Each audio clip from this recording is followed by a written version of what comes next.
బాటసారి గంటకు చేరగా కంటికి పాపవైతే రెప్పగా మారనా తూరుపు నీవుగా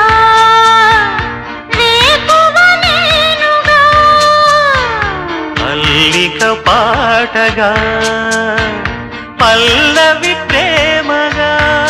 ప్రేమించే పెదవులొకటై పొంగించే సుధలు మనవైతే జగతికే